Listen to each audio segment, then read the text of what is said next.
नमस्कार, रीवा टाइम्स में आपका स्वागत है। मैं हूं आपके साथ मनीष कुमार मिश्रा। आज हमारे साथ हैं खास बातचीत के लिए रीवा सांसद जनार्दन मिश्रा जी। सर, सबसे पहले आपका स्वागत है रीवा टाइम्स। धन्यवाद। सबसे पहले सर, आपसे बात करने से, राजनीतिक मुद्दों पर बात करने से पहले आप बताइए कि आपने राजनीतिक जीवन की शुरुआत कैसे की और आपके मन में कब आया कि राजनीति में जाना चाहिए? ये 73-74 का काल था। उस समय ये धारणा बनी थी कि प्रधानमंत्री इंदिरा गांधी स्मगलरों को और भ्रष्टाचारियों को संरक्षण देती हैं, और उसके खिलाफ पूरे देश में एक आंदोलन चला था जयप्रकाश जी के नेतृत्व में। और मेरे मन में भी ये बात आई कि अगर देश की तरक्की करनी है तो पहले भ्रष्टाचार खत्म होना चाहिए। और जो प्रधानमंत्री स्वयं भ्रष्टाचार को बढ़ावा दे रही हैं या कि भ्रष्टाचारियों से के साथ मिली, स्मगलरों के साथ मिली हुई हैं, तो इसमें हमें भी अपनी भूमिका निभानी चाहिए। तो उस समय कॉलेज का फर्स्ट ईयर का विद्यार्थी था। वहाँ से राजनीति की शुरुआत हुई। फिर अपनी सत्ता बचाने के लिए इंदिरा गांधी ने इमरजेंसी लगाई और मैं भी वीसा में गिरफ्तार हुआ और लगभग 1.5 वर्ष से अधिक समय तक वीसा में रहा। और जेल से बाहर आने के बाद एक जीवन बदला हुआ था और सोच बदली हुई थी। और देश में भ्रष्टाचार, सुशासन, भ्रष्टाचार खात्मा, सुशासन की स्थापना के लिए के संघर्ष की शुरुआत जो हुई थी उसी को आगे बढ़ाते हुए चलते रहे। 2014 में प्रधानमंत्री जी ने संसद आदर्श ग्राम योजना की शुरुआत की। आपने अब तक कितने गांवों को गोद लिया और उनके विकास की स्थिति क्या है? क्या वो कुपोषित से पोषित हुए या फिर वही स्थिति बनी हुई है? पहले गांव को जो मैंने गोद लिया उसकी स्थिति तो बहुत अच्छी है। कौन सा गांव था वो? हरदुआ है। उसके बाद के गांवों का उतना अच्छा विकास मैं नहीं कर पाया और जो प्रधानमंत्री जी की कल्पना थी उसके अनुरूप उनका विकास नहीं हो पाया। ऐसा क्यों? क्या कारण था? कई तकनीकी कारण हैं, लेकिन जो मूल भावना है सांसद आदर्श ग्राम की कि जनता का भी सहयोग मिले और केवल सड़क, बिजली, पानी, कुपोषण के साथ ही साथ जो गांव की सामाजिक संरचना है वो भी विकसित हो, सांस्कृतिक, सामाजिक, उसमें जनता का सहयोग नहीं मिला। नशाबंदी में जनता का सहयोग नहीं मिलता है। मुकदमे इतने अधिक हैं, छोटे छोटे मुकदमों में लोग उलझे हुए हैं। वो भी मैंने प्रयास किया कि ये दूर हों, वो भी दूर नहीं हो पाए। जनता की रुचि केवल ये है कि पैसा आए और हमारे यहाँ की रोड, नाली, सड़क, ये इसका डेवलपमेंट सांसद करे। तो इस वजह से जनता का वो अपेक्षित सहयोग जो चाहिए, जो मूल कंसेप्ट है, उसमें उत्साह नहीं दिखा जनता का। और बाकी तो योजनाओं का संयोजन करके काम चल रहा है, पर मैं उससे संतुष्ट नहीं हूँ। अभी कौन सा गांव गोद लिए हुए हैं? अभी तो बहुत ही लिया है नए सिरे से, मऊगंज में, हनुमना ब्लॉक का। तो उसके लिए देखते हैं, ये कोरोना की वजह से 1.5-2 साल तो कुछ हो नहीं पाया। अब नए सिरे से उसकी शुरुआत करेंगे। चलिए, संसद आदर्श ग्राम योजना के तहत आपने गांव का विकास नहीं कर पाया, इसका आपने कारण बताया कि लोगों का सहयोग नहीं मिला। अगला प्रश्न है रोजगार का। रीवा का बेरोजगार युवा रोजगार के लिए दूसरे गांव, दूसरे शहरों में पलायन करता है या दूसरे राज्यों में जाता है। आपने अपने अब तक के कार्यकाल में बेरोजगारों को रोजगार देने के लिए क्या नया प्लान किया और क्या बेरोजगारों की स्थिति यही रहेगी? अभी रीवा में ही फिलहाल अभी की घटना है, बेरोजगारों ने आक्रोशित होकर वहाँ पर प्रदर्शन किया, फिर उन पर आरोप लगाया जाता है कि आप लोग इस तरह से आक्रोशित होते हैं। आप क्यों मौका देते हैं उनको कि वो आक्रोशित हों? रीवा में रोजगार के लिए सबसे मूल चीज़ है सिंचाई सुविधाओं का विस्तार। कृषि इतना बड़ा रोजगार का साधन है जिसमें मुझे लगता है कि बहुत इस तरह की छोटे छोटे कामों के लिए लोगों को बाहर भटकना नहीं पड़ेगा। सिंचाई सुविधाएं, सिंचाई योजनाएं बन रही हैं। जहाँ सिंचाई की योजनाएं कंप्लीट हो गई हैं, नहरों का पानी जहाँ पहुँच रहा है, वहाँ रोज़गार की स्थिति भिन्न है, और जहाँ अभी नहरों का पानी नहीं पहुँचा है वहाँ रोज़गार की स्थिति भिन्न है। इसलिए जब तक पूरे ज़िले में सिंचाई की ज़मीन 1-1 इंच सिंचित नहीं हो जाती, तब तक कहीं न कहीं परेशानी है। जहाँ तक आपने पूछा कि क्या हो रहा है, तो कौशल विकास केंद्र के माध्यम से छोटे छोटे तकनीक सिखा करके, और किसी को 8,000, किसी को 6,000, किसी को 10,000, 12,000 का काम मिल रहा है। और काम केवल नौकरी भर से नहीं मिलेगा, काम तो आपको खुद स्किल डेवलप करके और खुद उसमें प्रवीणता हासिल करनी पड़ेगी, और खुद रोज़गार के साधन सृजित होंगे। आप में प्रवीणता है, आपको रोज़गार मिलेगा। उसके लिए कौशल विकास केंद्र है। ITI में अच्छे स्किल के तमाम ब्रांचेज खुले हैं, वहाँ लोग काम कर रहे हैं, वहाँ से जॉब भी मिल रहा है लोगों को। दूसरा है, आपको दूध के सेक्टर में जाना पड़ेगा, फल और सब्जी के सेक्टर में जाना पड़ेगा। और जैसा आप अभी देख रहे हो कि हिंदुस्तान कृषि के क्षेत्र में के निर्यात के मामले में बहुत पीछे था, और अब इधर प्रधानमंत्री जी के प्रयासों से इस साल भी दुनिया के 10 टॉप 10 जो देश हैं कृषि के निर्यात के मामले, उनमें भारत का भी स्थान 10वां हो गया है। तो एग्रीकल्चर को बढ़ावा देने से ही, एग्रीकल्चर पर रुझान, एग्रीकल्चर पर काम, खेती है, ज़मीन है, लेकिन हम काम नहीं करना चाहते उसमें। 4 गाय भैंस आप पाल लो तो एक 10,000 रुपये का काम तो आपको लाभ का मिल जाएगा, लेकिन वहाँ कोई जाना नहीं चाहता है। तो केवल आपको नौकरी, सरकारी नौकरी या प्राइवेट सेक्टर की नौकरी के अलावा भी रोज़गार लेने वाला मत करिए, नौकरी करने वाला मत बनिए, नौकरी देने वाला मत बनना पड़ेगा आपको, खुद के रोज़गार तलाशने होंगे। आपने कहा कि रोज़गार के लिए स्किल डेवलपमेंट करनी होगी, अपने अंदर डेवलप करनी होगी, तो उसके लिए जगह भी चाहिए, और अभी तक कोई बड़ा औद्योगिक क्षेत्र रीवा में विकसित नहीं हुआ है। आपने उसके लिए कोई प्रयास नहीं किया? कौशल विकास केंद्र से कम 30,000 लड़के स्किल प्राप्त करके काम में लगे हुए हैं। 30,000। ITI में भी इसी तरह से 10 से 15,000 लड़के निकले हैं, और उनको सब अपने अपने काम में लगे हुए हैं। तो इसलिए ये आपको अगर काम छोटा मानेंगे कि नहीं, ये तो हम ये टेलरिंग का काम कैसे करेंगे, हम कैमरे का काम कैसे करेंगे, हम प्लम्बरिंग का काम कैसे करेंगे, CCTV कैमरा का मरम्मत का काम हम कहाँ से करेंगे, क्यों करेंगे, कहाँ ज़रूरत पड़ेगी। ज़रूरत बहुत है काम करने वाले। CCTV कैमरा तो सुधारने वालों की कमी, CCTV कैमरा का को फिट करने वालों की कमी है ही नहीं है। यहाँ वहाँ ट्रेनिंग चल रही है, ट्रेनिंग करिए, आइए। वहाँ एक ही सेक्टर में बता रहा हूँ कि CCTV कैमरा के मैकेनिक इस ज़िले में नहीं, कम है। तो काम तो तमाम पड़े हुए हैं, उनको तलाशना, करना और उस पर समय लगाना, ये सब करना पड़ेगा।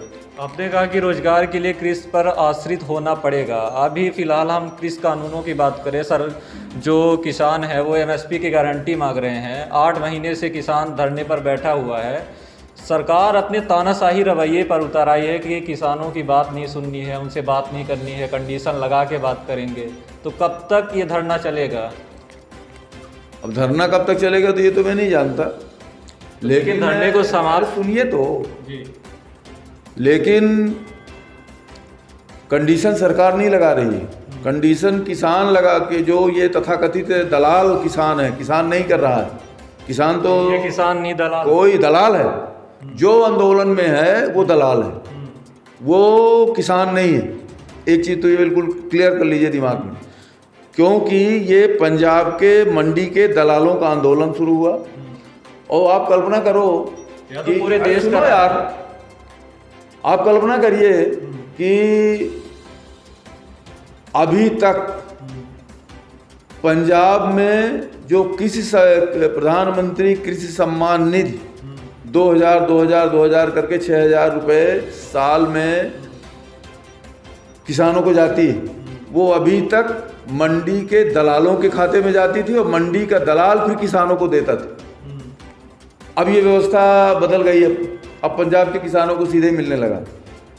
तो ये दलालों ने शुरू किया था, ये दलालों का आंदोलन है और सरकार कोई कंडीशन नहीं लगा रही है। सरकार तो कहती है कि आओ और जो इसमें कमी है उसको कैसे दूर किया जा सकता है उसको बताओ। और किसान कहते हैं, जो ये आंदोलनकारी कहते हैं, आंदोलनजीवी जिनको कहा जा सकता है, वो कहते हैं कि नहीं पहले आप तो कानूनी विड्रा करो।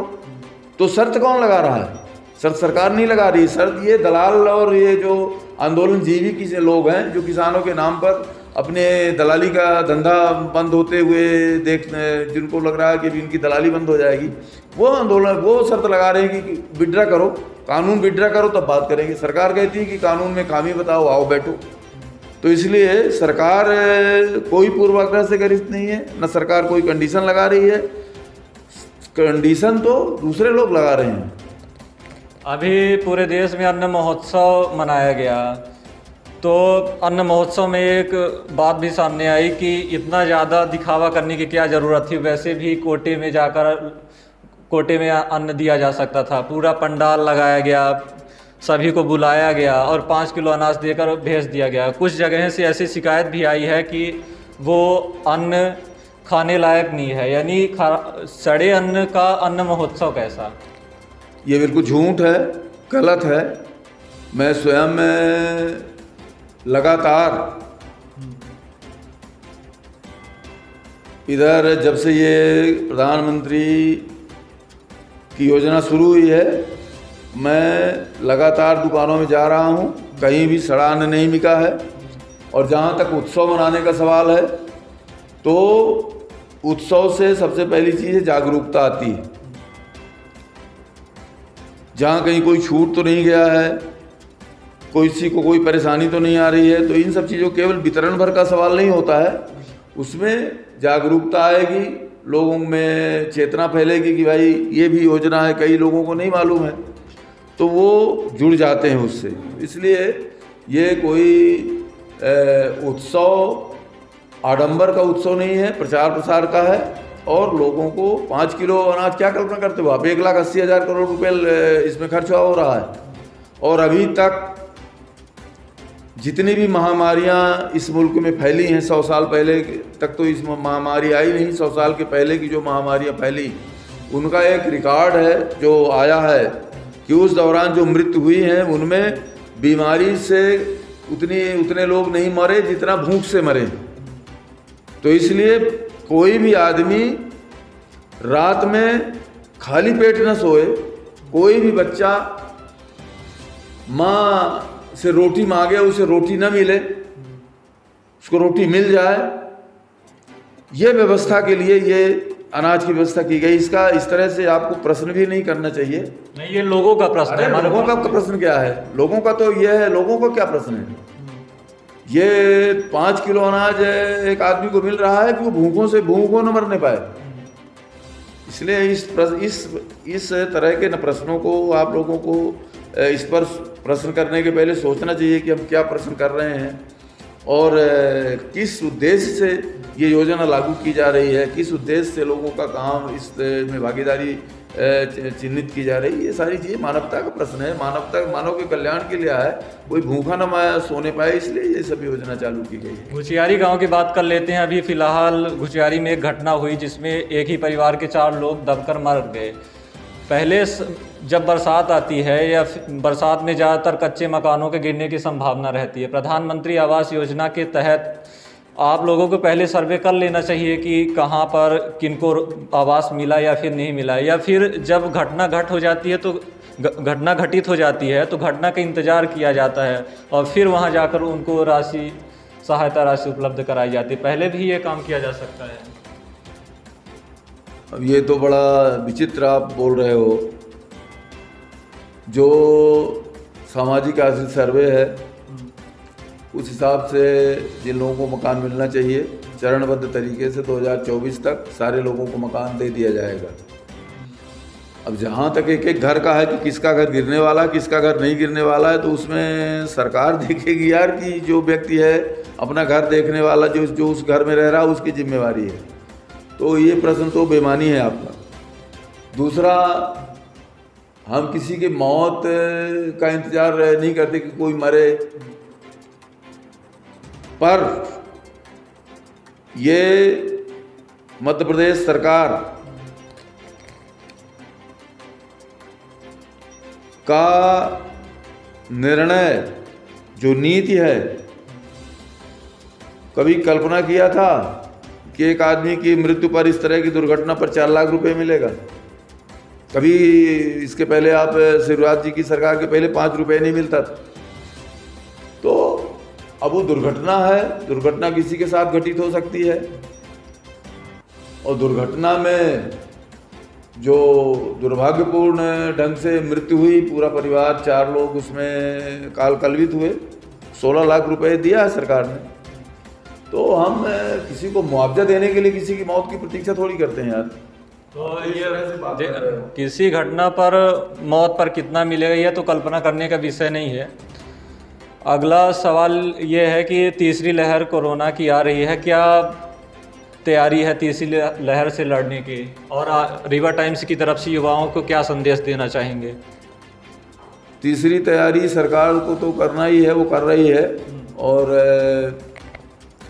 पर तीसरी लहर ना आने पाए इसकी तैयारी जनता को करना चाहिए। बिना मास्क लगाए किसी को घर से नहीं निकलना चाहिए, मास्क लगा के जाना चाहिए, मास्क लगा के घूमो, अनावश्यक यात्रा मत करो, अनावश्यक बाज़ार में मत जाइए, अनावश्यक गपबाजी मत करिए। तो सबसे पहले तो जनता को इसके लिए तैयार होना चाहिए कि भैया